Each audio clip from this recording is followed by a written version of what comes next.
Hello and welcome to the Eugene Torto YouTube channel. I want to thank everybody that's subscribed so far, and you haven't subscribed, go down there, hit the subscription bell, or subscription button, notification bell, leave comments. All that good stuff's supposed to help the channel grow. And this is the third part of my air oil separator for my positive crankcase ventilation system in the Corvette. And I'll tell you, it's makes a great cup of cappuccino. I'll say you that. So I don't know how it's going to work as an air oil separator, but it doesn't make a great cup of coffee. Okay, only kidding about the coffee. But anyway, this is where I'm at right now. I epoxied everything together, and I'm going to have to re-epoxy this last one. And then I am going to take some type of a pipe or something to add as a spacer to go between this bottom one and the bottom of this to help make sure everything stays in place. So re-epoxy that with the JB weld, and I still got to make a drain plug on the bottom of this too, and then get it all together, get the media in here, the stainless steel wool that I'm going to use in there. I forgot where I put it. But anyway, get that all together, and then I got to make a mount. And this project should be done. Oh, of course, I got to vacuum test it too, make sure it doesn't leak, all that good stuff. But let me go get to going on re-epoxying this bottom one here, and then making that spacer.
I got it all together, and the epoxy's setting up. That's set for like 24 hours, so there ain't much I can do about that.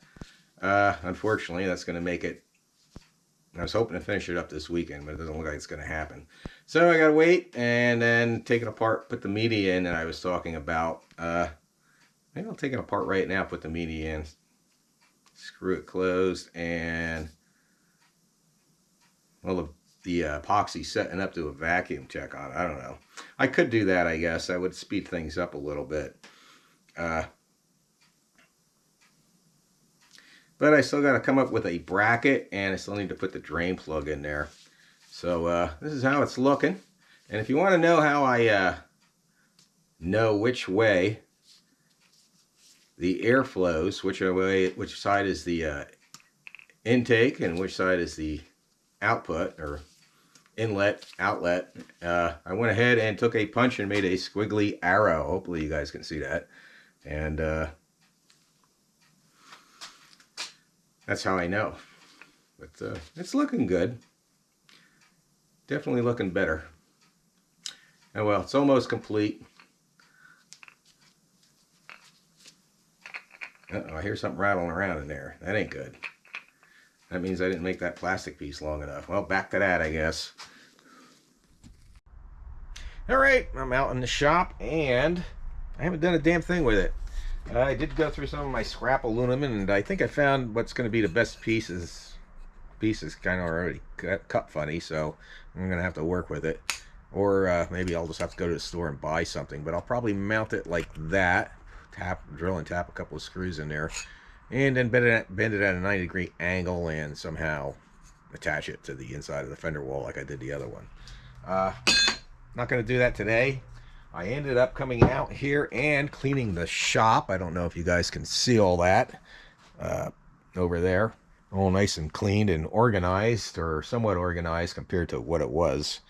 And I still got to clean up like the floor and stuff. So I think I might just finish doing that and call it a day. I like to make my videos at least 10 minutes long. If I ever get monetized, they say that is what the advertisers like to see. So I might end up continuing the video after the end. Some driving videos or something. I don't know. But I'll see. And whatever it takes to make it 10 minutes long. But I want to thank everyone for watching.